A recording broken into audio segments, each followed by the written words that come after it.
Hey there, folks. It's Zach at Feel Free to Argue. And, well, it looks like I might actually get a decent night's rest tonight, thanks to what's been going on the last couple of nights and how rough things have been.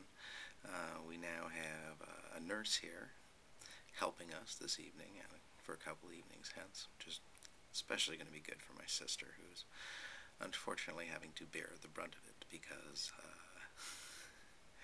well, honestly, neither one of them likes to take help.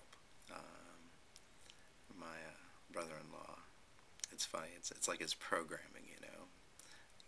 He can kind of he can't manage anything else. He can still manage to say, no, I don't need your help. Um, Wanted to do a couple of things here. Wanted to do first kind of just a little bit of a clarification about, you know, I guess I even hate to use the word spirituality, but I guess it's the best thing to describe it. Spirituality, my notions of it, and then also to do a bit of a book, or I guess a book on tape review. Um, the first thing I wanted to do is because somebody asked me if some of the experiences I've been having recently affected my ideas about being an atheist at all. And my first inclination actually was to just type no and then have that be my response. But interestingly enough, this is where I found out there is apparently a minimum response length for a YouTube response, because it said that I don't think it told me what I had to have, but it just told me that my response was too short and that I had to, I guess, add something to it, which I thought was interesting. I just never been aware of that before.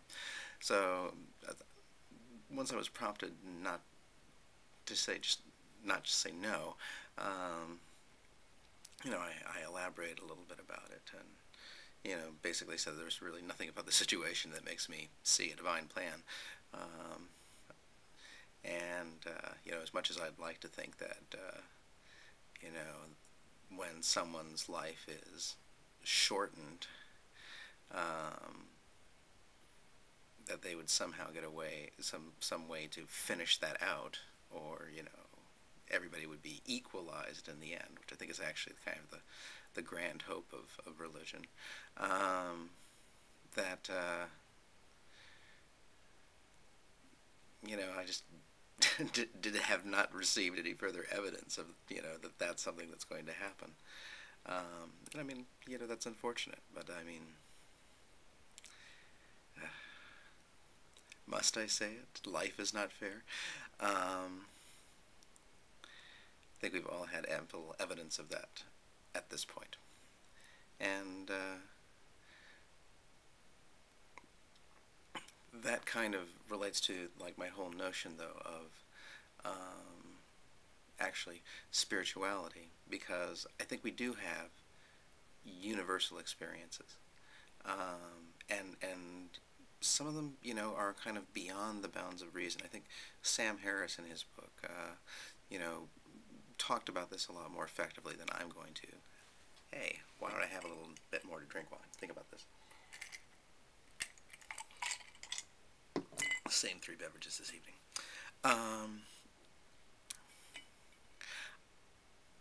I still think that we have a lot of things that we share, and they're very, very profound. Of course, death is one of them. But I mean, there are feelings of connectedness that we all get.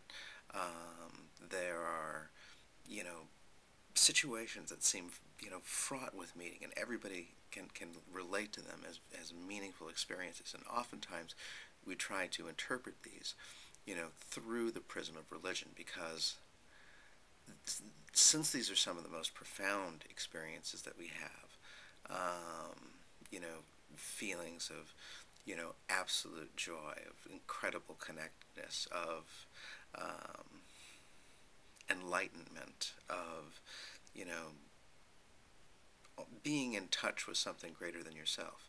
Um, because these feelings are so profound, that is why unscrupulous people try to control them and say, "Oh, isn't it wonderful that we're both having this wonderful experience together?